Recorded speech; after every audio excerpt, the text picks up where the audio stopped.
Kita lanjutkan ya materi kita sampai maksimal jam 8. Karena nanti jam 8 saya harus harian bon.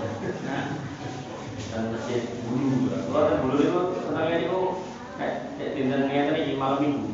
Ini sama yang lari yang jadi timbang malam minggu dan sekolah di gunung masjid. Kami lah jangan kesehatan lari yang berikut susah menolong. Rono tadi itu bentuk amplop. Kita amplopan ya, jadi gaya. Bapak Ibu yang dirahmati oleh Allah Subhanahu Wa Taala, kita tadi membicarakan tentang hak seorang suami dari istrinya. Kita sampai di poin yang kedua, ya, bahwasanya seorang istri khususon harus nurut terkait dengan hubungan suami istri. Artinya kalau suaminya kemudian saya mungkin ngajak yang itu buatan angsal nolak. Nabi SAW bersabda, "Idza da'a ar-rajulu imra'atahu ila firasi." Kalau seorang suami ngajak istrinya ke kasurnya, fa'abat, kok kemudian menolak, antajia untuk nekani, gak gelem kosak-kosik gitu kan. La'anat hal malaikatu hatta tusbih. Maka malaikat akan melaknat istri seperti itu sampai subuh. Sehingga yang harus kita pahami adalah ketika kita menginginkan rahmat dari Allah Subhanahu Wa Taala, maka kita harus mendatangi atau mengiyakan permintaan suami terkait dengan hubungan suami istri. Jadi nggak boleh kemudian megah. Kemudian dalam hadis yang lain dengan bunyi yang hampir sama, Nabi SAW bersabda, "Walladzi nafsi biyadi." Jadi Nabi SAW bersumpah, ini menunjukkan pentingnya masalah ini. Sampai enten sumpahin. Walladzi nafsi biyadi, demi Allah yang menggenggam jiwa Muhammad, ma min rajulin yad'u imra'atahu ila firasiha. Tidaklah seorang laki-laki, seorang suami itu memanggil istrinya untuk datang ke tempat tidurnya, ke kasurnya. Fa ta'ba alaihi, kemudian dia menolak permintaannya, ogah.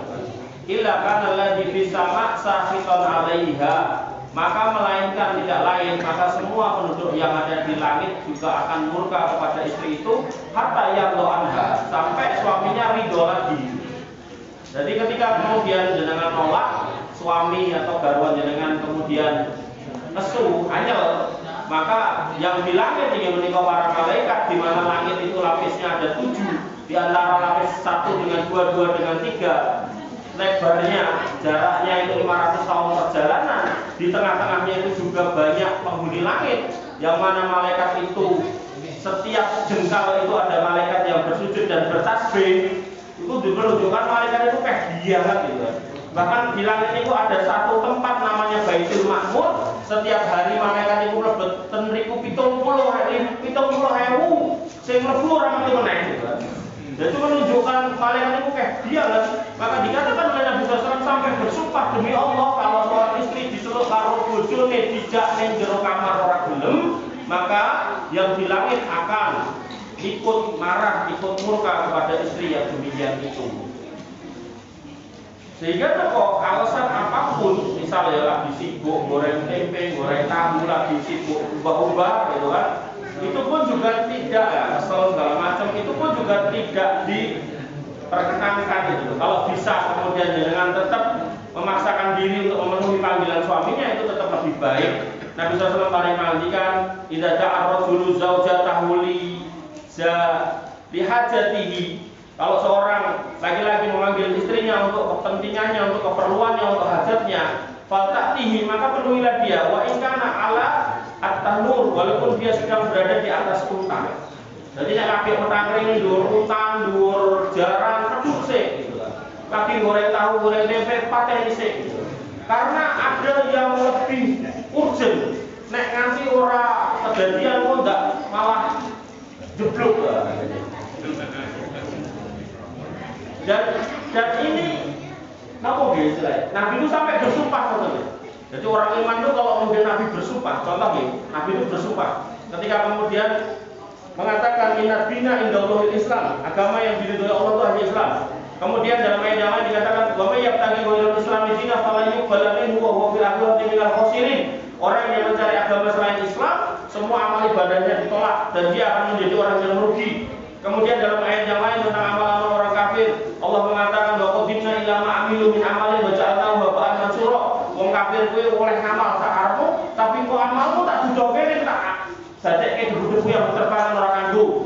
Nah, Nabi bersumpah untuk menekankan semua itu pentingnya menjadi seorang muslim. Walladzi nafsi biyadihi la yasma'u bi ahadun min hadhihi ummah yahudiyyun wa nasraniyyun illa kana wa huwa min ashabina. Demi Allah yang menggenggam jiwa Muhammad, tidaklah umat ini baik itu Yahudinya atau Nasraninya mendengar Muhammad itu datang kok kemudian nggak mau beriman. Masjid Ali kelas enek, pengajiannya enek, toane ning jowo kok ya ora gelem iman, malah pindah kono gitu kan. Ben rene TPA tapi barang gede malah pindah ning tempat liya gitu kan. Maka kalau itu yang dilakukan karena Nabi SAW bilang kan Allah min ashabina, dia pasti masuk neraka. Dan sumpah itu menunjukkan perkaranya itu bukan perkara biasa. Maksudnya makanya Nabi tadi bersumpah waladzi nafsi biyadihi, demi Allah yang menggenggam jiwa Muhammad, sing nyambut nyawanya Muhammad, ma min rajulin yad'u imra'atahu, tidaklah seorang laki-laki memanggil istrinya ila firasihi dijak ning kasure ning kamare, fatah ba alaihi ka ogah illa kana alladzi fis sama sahidun alaiha hatta yarda anha, maka tidaklah wanita itu juga akan dilaknat oleh malaikat yang di langit. Makanya kan banyak ibu-ibu yang di jalan itu dibegal, dikritik gitu kan. Kadang-kadang ya mungkin mergo dadi celuk garwane wegah niku. Hati-hati, karena memang konteksnya kalau kemudian nggak dapat rahmat, berarti dia dapat laknat. Kalau dia dapat laknat, dia jauh dari rahmat. Jadi rahmat sama laknat tidak bisa ketemu. Makanya teng kampung iki lah mboten enten sing jenenge laknat to. Nek rahmat kok bilih enten ya. Karena pengen wong kampung iki dirahmati gitu. Makanya nek enten sing jenenge laknat, ganti jeneng gitu. Ganti jeneng Mas. Kampung ini rakyatnya itu laknat, ganti jeneng. Nah maka dalam konteks ini pun juga sama. Ketika kita pengen dirahmati Allah, berarti dikasih hidayah, dikasih gampang uripe, masalah orang ruwet, urip kepenak, santai ning duwe, orang kekurangan, sehat. Senajan ra duwe ning sehat, pokok-pokok ditoke sehat gitu kan. Maka itu semua bentuk rahmat. Dari mulai level paling kecil sampai paling gede, dan puncak dari rahmat kita dimasukkan ke dalam surga bersama dengan para nabi dan orang-orang beriman yang sudah mendahului kita. Nah, maka kalau kita ingin mendapatkan rahmat, maka jangan mengundang laknat. Nah, termasuk salah satu bentuk laknat yang kadang nggak disadari dalam orang berumah tangga, ingin menikah nopo, babakan niku wau, kasur niku wau. Jadi ngomong sepele wong yo paling yo, apa itu sing nganti 2 jam. Paling yo kilo 15 menit paling. Artinya kalau kemudian dalam konteks sesuatu yang sakjane dilakoni ya sepele, tapi kok ya ora dilakoni akhirnya jadi gawe. Bahkan nggak cuma jadi gawe di dunia, jadi gawe sampai tekan akhirat. Jadi gawe ning dunia niku pripun? Akhirnya gawe sing kekurangan hajatnya itu tadi nggak tersampaikan tadi. Kemudian ketemu koncone ning kantor, wong wedok rondo anyaran klito, akhirnya gayung bersambut. Kemudian kenalan, ngopi, kemudian jalan bareng, alhamdulillah dan seterusnya sampai perzinahan gitu. Niku sakjane mulai iki omah. Ngoten nggih. Jadi nanti bahkan ketika dalam bab nafkah ada bab khusus nafkah. Saya menyiapkan materi sampai 200 halaman kalau salah. Itu dalam bab nafkah itu sampai gimana kalau yang minta istrinya gitu. Ada penjelasannya. Ini karena poinnya baru hak suami ya, kita ngomongin itu dulu. Yeah. Nah, kemudian hak seorang suami juga adalah seorang istri hendaknya ten griya mawon. Di rumah lebih utama daripada di luar rumah. Karena Nabi Shallallahu Alaihi Wasallam Allah Subhanahu Wa Taala sendiri yang mengatakan bahwa Nabi buyutikunna wala tabarusna tabarusal jahiliyatil ula, dan tidaklah kamu tetap di rumahmu dan jangan kamu berhias dengan bertingkah laku seperti orang-orang jahiliyah yang dulu. Jadi Allah menyarankan wanita-wanita itu di rumah, laki-laki itu yang keluar rumah. Makanya dalam Quran surat Al-Jum'ah dikatakan idza nudiya lis-sholati fi yaumil jum'ah fas'au ila dzikrillah. Kalau kamu dipanggil untuk sholat Jumat, maka buru-buru datangi dzikir Allah, buru-buru datangi khutbah Jumat, buru-buru datangi sholat Jumat. Ini perintah untuk laki-laki. Setelahnya apa? Fantasiru fil ardi wabtaghu min fadlillah. Nyebaro ning muka bumi, carilah karunia Allah yang ada di muka bumi. Gampangane kerja. Nek arep dodol-dodol, arep ning sawah nyemplung sawah meneh, arep napa meleh gawe-gawe to meneh dan seterusnya. Adapun istri tabiatnya nggak disuruh ke sholat Jumat, juga nggak disuruh untuk kerja, tapi di rumah mengurusi anaknya. Niki fitrahnya. Tapi kok dalam kondisi tertentu, anaknya oke, bojone penghasilannya nggih sithik, wis go ceket bar subuh nganti bar maghrib lagi mulai, entuke ya mung 50.000 kurang, padahal jane sedina butuh 500.000. Kalau panjenengan misal duwe keahlian, duwe skill, nggih monggo kalau panjenengan mau kemudian memanfaatkan kemampuan itu untuk menghasilkan, membantu urusan finansial rumah tangga. Ada cerita menarik lupa. Ada seorang suami gitu kan, yang dia ini kerjanya serabutan. Pokoknya anggarannya kerjaan mangkat, nenek kerjaan ramangkat, wong sosok nenek kerjaan yo gak mangkat gitu kan. Tapi istrinya sabar. Istrinya sabar. Ya qadarullah istrinya kemudian bisa ngajar, kemudian jadi guru. Nah, singkat cerita anaknya 4. Anak pertama itu kuliah di Universitas Madinah sampai S2. Kemudian anak yang kedua ini perempuan nikah, saya nggak tahu ini lulusan apa, saya nggak tahu. Yang ketiga ini yang menarik, ini tak hafid Quran, kemudian dapat beasiswa atau UMS itu kuliah kedokteran gratis. Yang ketiga ini kuliah teknik kimia dan ITB ini kudune teknik ITB itu kan mungkin sekitar 8 juta, mau itu bayarnya 1 juta kok. Ya kenapa barokahnya si ibunya sendiri? Ibunya yang kemudian ngerteni kondisi bapak kalau ngono, kemudian ibunya mau berjuang. Mau berjuang tentu sekadar sesuai kapasitas seorang perempuan ya. Mau wong wedok kemudian terus jadi tukang duduk kuburan gitu. Kula kok kayaknya ra pantes tapi nek dari guru SD ngoten kan jek rodok-rodok ngoten. Misal nek saniki nomone saniki golek dokter kan mboten awon to, dodolan online di saged ngoten to. Dadi ning griya niku jahit ning griya kemudian diklanke didol saged. Nyawang-nyawang garap mboten ono. Wong saniki niku wong niku nek napa nek ten filosofi wong bisnis niku kejarlah kebutuhan hidupmu sebelum kebutuhan hidup itu ngejar kamu. Karena yang namanya kebutuhan hidup hari ini itu mesti mudah terus. Alah harus suwe iki beras iki pinten Gus kilo? 18.000 napa 20.000?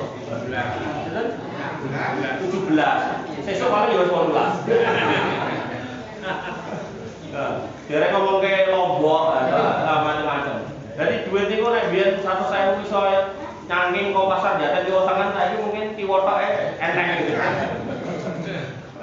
Maka yang harus dipahami ya tadi itu, ketika kita nggak kreatif, ya kita cuma pasrah sama suami, sedangkan suami ini rapatnya kreatif, ya akhirnya tadi itu kebutuhannya rakyat cukup.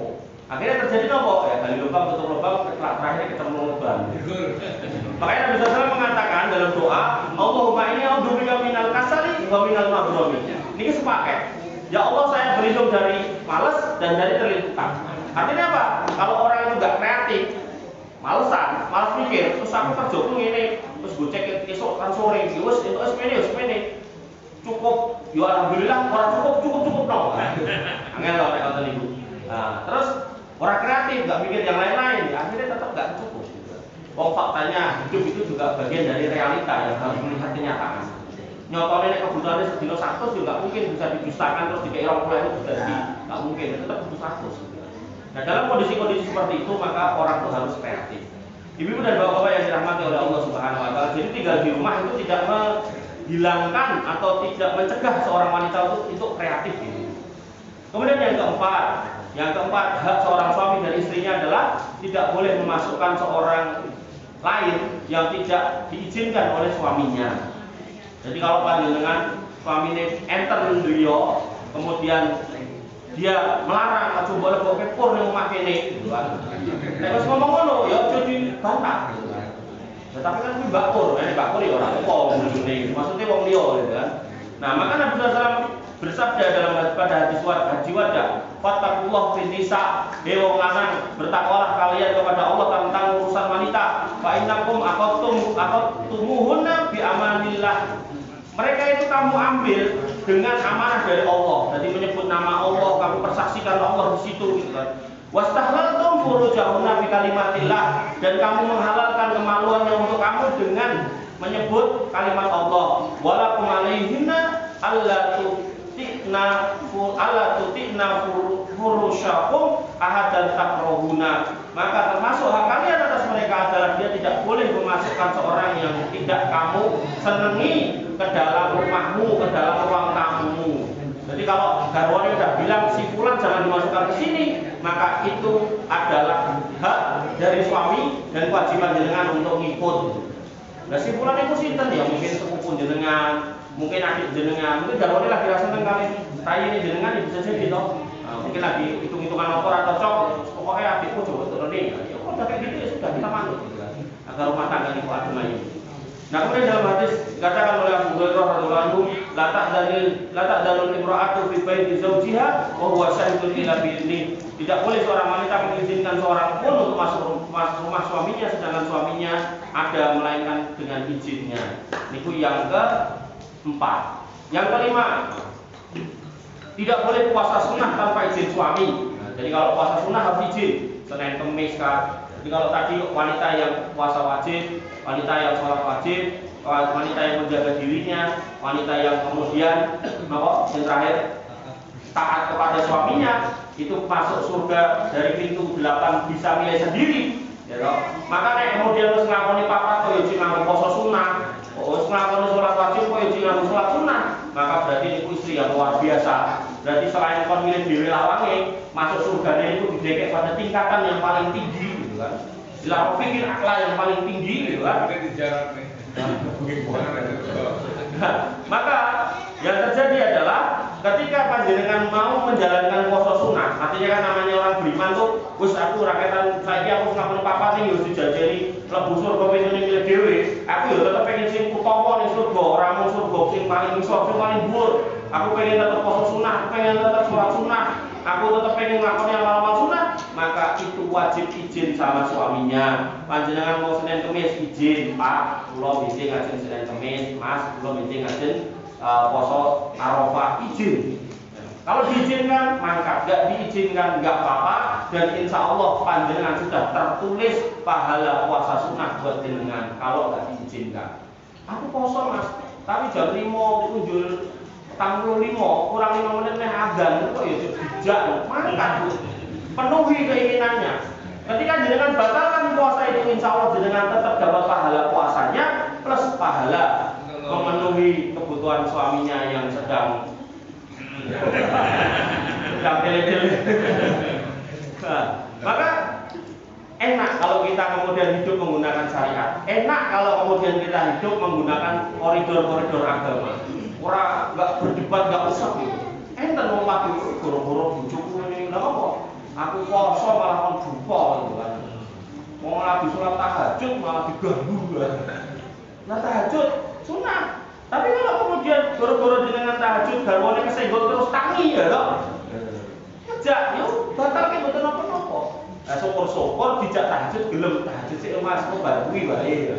Enggak apa-apa kalau semayani.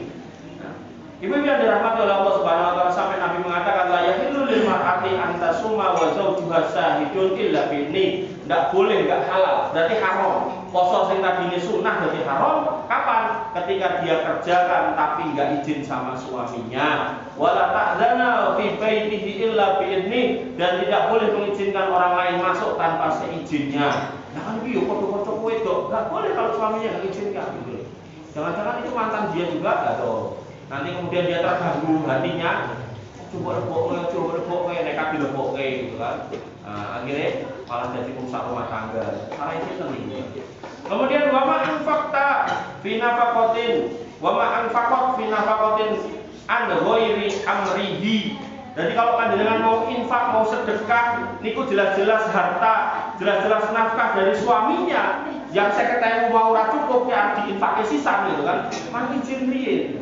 Tapi nek niku memang harta jenengan, hasil sing ngekeki nyuwun sewu tiyang sepuh jenengan, atau hasil dol tinuku jenengan, hasil usaha jenengan, gaji-gaji jenengan, sumonggo.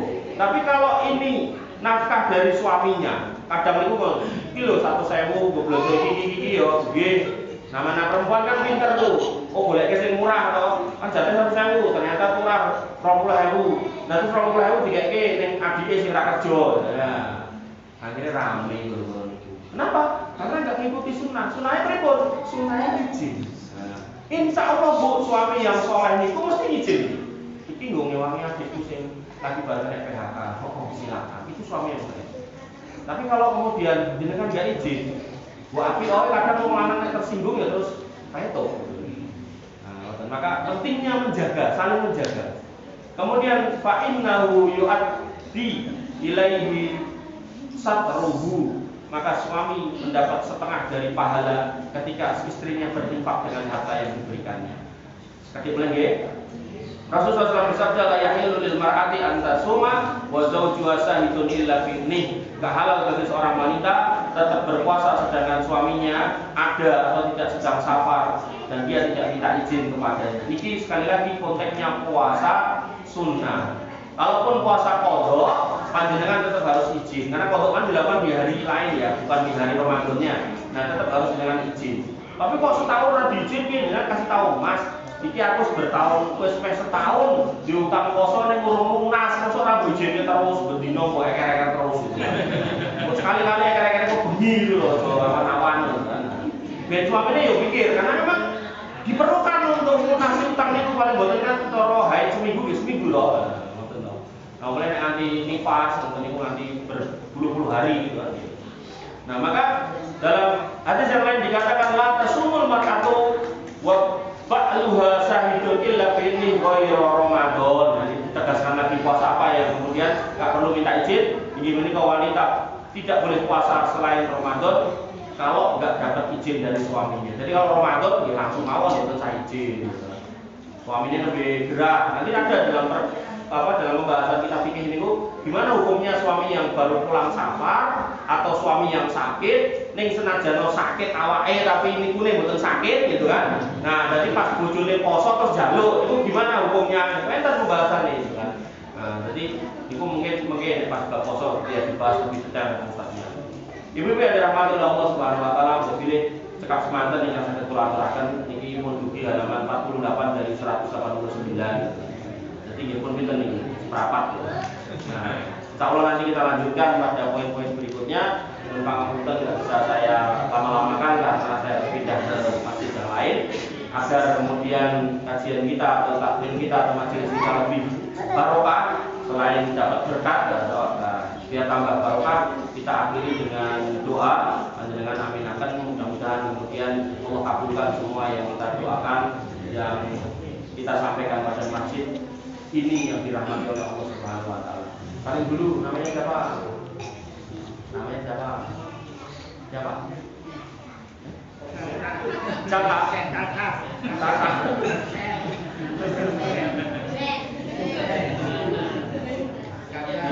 Kasihkan kuminya, ibunya. Ibunya lho, ora bapaknya lho. Kok malah dikasih pakai digoleng Mas Pur mesti lho. Lali ibu sing ndi wis. Lali.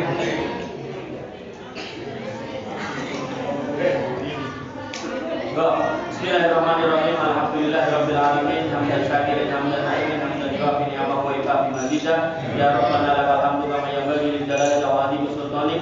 Rabbana lakal hamdu anta nuru samawati wal ardi wa man fina wa lakal hamdu anta thayyibu samawati wal ardi wa man fina wa lakal hamdu. La ilaha illa anta subhanaka inna kunna minadh dhalimin. Wa illam taghfir lana wa tarhamna lanakunanna minal khasirin. Allahumma anta haqqu wa wa'duka haqqu wa liqa'uka haqqu wal jannatu haqqu wa Muhammadin haqqu wa nabiyyuna haqqu wal jannatu haqqu wan naru haqqu. La ilaha illa anta subhanaka inna kunna minadh dhalimin. Allahumma ighfir lil muslimina wal muslimat wal mu'minina wal mu'minat al ahya' minhum wal amwat innaka sami'un qaribun mujibud da'wat wa yaqul hajat. Rabbana zalamna anfusana wa illam taghfir lana wa tarhamna lanakunanna minal khasirin. Rabbana ighfir lana dzunubana wa kaffir 'anna sayyi'atina wa tawaffana ma'al abrar. Rabbana ighfir lana dzunubana wa liwalidina warhamhum kama rabbawna shighara. Allahumma ighfir lahum warhamhum wa'afihim wa'fu 'anhum wa'fir nuzulahum wa wasi' madkhalahum waghsilhum bil ma'i was-salji wal barad. Allahumma shfi mardana waqdi duyunana warhamna ya arhamar rahimin. Allahumma inna nas'aluka al-jannah wa ma qarraba ilaiha min qawli wa amal wa na'udzubika minan nar wa ma qarraba ilaiha min qawli wa amal. Allahumma inna nas'aluka al-jannah wa na'udzubika minan nar ya arhamar rahimin ya dzal jalali wal ikram. Allahumma qina bihalalika an haramika wa aghnina bi fadlika amman siwa. Allahumma inna nas'aluka al-huda wat tuqa wal afafa wal ghina. Allahumma inna nas'aluka ilman nafi'an wa rizqan thayyiban wa amalan mutaqabbalan ya arhamar rahimin. Allahumma inna nas'aluka al-huda wat tuqa wal afafa wal ghina. Rabbana hab lana min azwajina wa